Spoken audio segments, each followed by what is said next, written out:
Viewers, PM Modi arrived in the Netherlands as part of the second leg of his 6-day, 5-nation tour, and this marks PM Modi's second visit to the country after his 2017 trip, and also comes at a time when India and the Netherlands are expanding cooperation across trade, investment, technology, and even strategic sectors. Upon his arrival, the Prime Minister was received at the airport by Rear Admiral Luger Brummelaar, Adjutant General, and also the Chief of Military Household of His Majesty the King, Dutch Foreign Minister Tom Berendsen, and India's ambassador to Netherlands, Kumar Tuhin, along with other senior officials of the Dutch government. PM Modi is visiting the Netherlands at the invitation of Dutch Prime Minister Rob Jetten. During the 2-day visit, the Prime Minister will hold bilateral talks with his Dutch counterpart and also call on King William Alexander and Queen Maxima, which has happened. And in a post on X, PM Modi said the India-Netherlands partnership has received a major boost through growing trade and investment ties.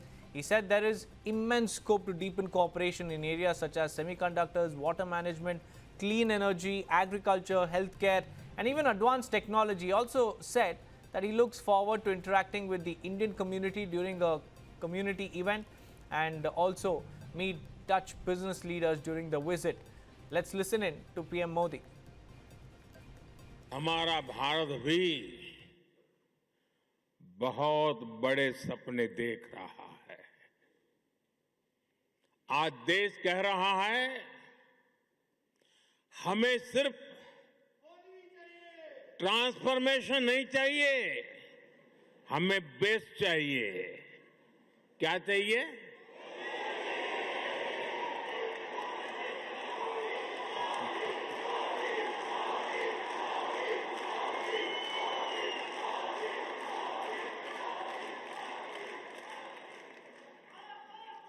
और हमें सिर्फ best ही नहीं, हमें fastest चाहिए। और इसलिए जब भारत में एस्पिरेशंस अनलिमिटेड है तो एफर्ट्स भी लिमिटलेस हो रहे हैं। जैसे भारत के युवाओं का उदाहरण है, आज भारत का युवा आसमान छूना चाहता है,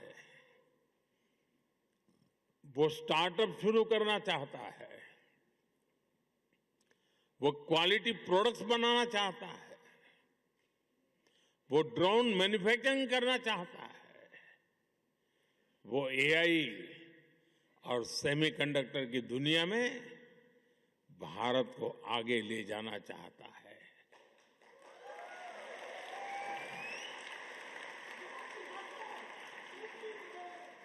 इसलिए ही भारत का स्टार्टअप इकोसिस्टम लगातार हो रहा है।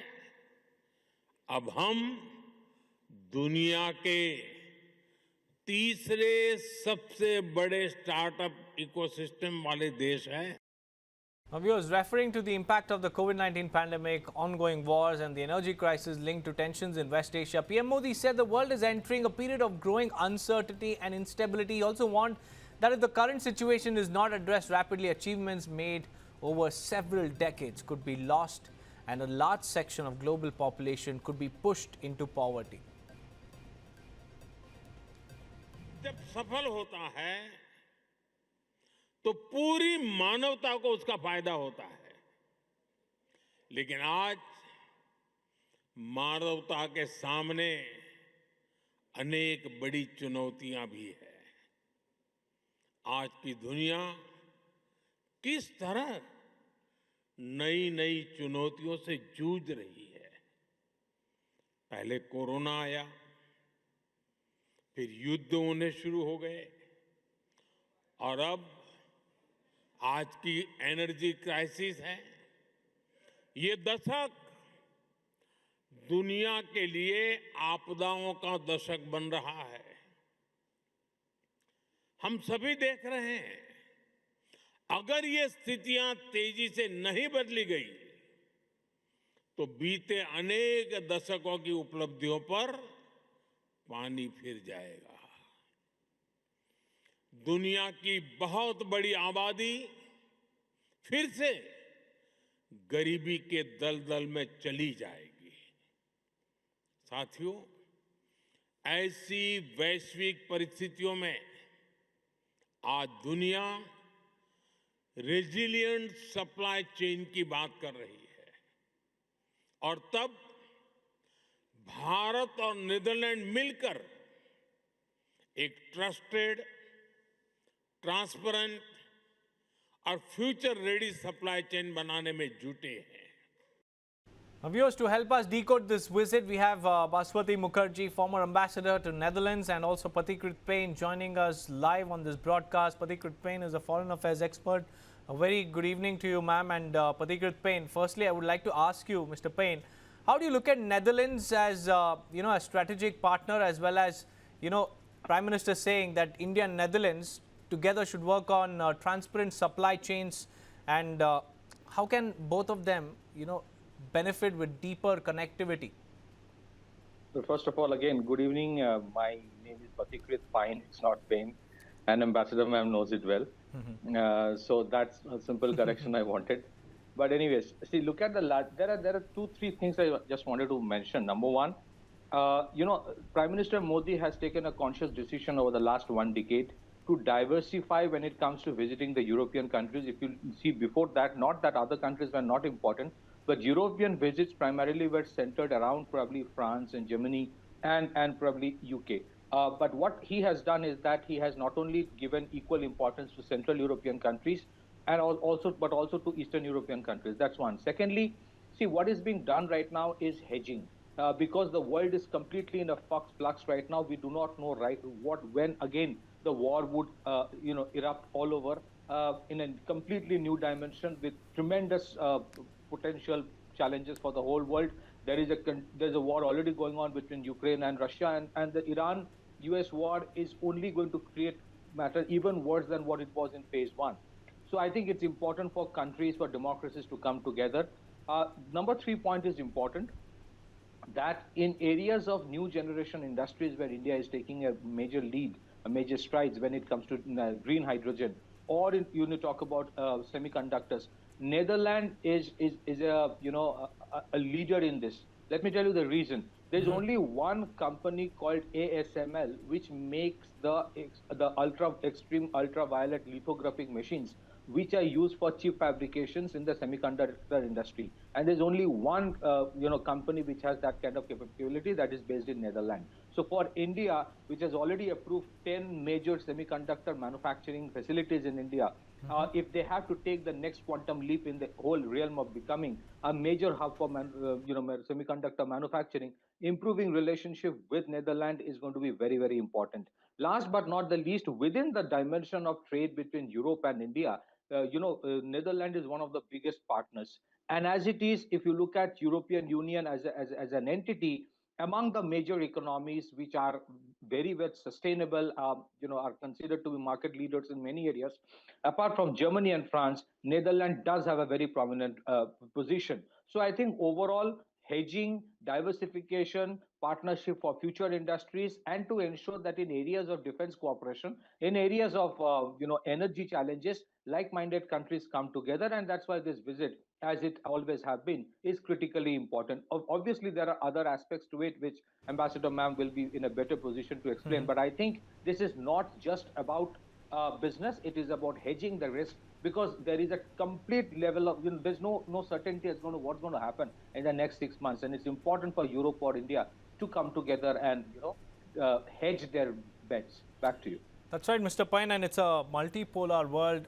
Ma'am, Mukherjee, ma'am, how do you look at this visit strategically, especially in the backdrop of West Asia tension, and then there's energy crisis? Do you think that Netherlands could be a gateway to a deeper engagement with the European Union?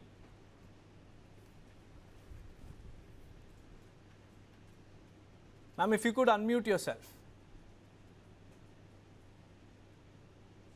Netherlands is a founder member of the EU and is a very important business partner of India. The reason being that the Dutch, unlike some other EU countries, are pragmatic and non-protectionist. That is very important. Secondly, although it's a small country, which I realized when I went there, they have a very small population compared to, let's say, even the population of Delhi. They have very, very sophisticated technology, as Patikrit said, in diverse areas, be it AI, engineering, cleaning up of waterways, stopping of flooding, heritage protection, and niche technology in areas which we require, including semiconductors. They also have a very long business relationship with India. There are more than 400 Indian companies in Netherlands. Many shifted to Amsterdam after Brexit, and there are very, very old and established Dutch companies in India for more than 100 years. For instance, a lot of people don't know whether what is Philips? Is Philips Dutch or is Philips Indian? It belongs to both, but it began as a Dutch company. For that matter, Shell, Burma Shell or Shell. So these are all aspects of the common business approach which we share. But more than that, the Dutch, like the rest of the EU, who used to always talk about soft power and all the things that the EU can bring after, because they had a very brutal history in World War II. Many Dutch Jews were transported to concentration camps and had a terrible death. Others were exposed, like famous Annie Frank case. So they used to talk a lot about soft power when I was there. That is no longer the case after Trump has come. The Netherlands now understands that, like the Germans, etc., that hard power is important. That's a very important discovery for us, Kabir, because when India looks at a strategic partnership, as I used to tell the Dutch, they look for hard power. Why? Because of all the challenges we face 24/7 in our neighborhood, etc., etc. Therefore, a strategic partnership to be good and dynamic, the strategic partner must have hard power. And that lacuna has been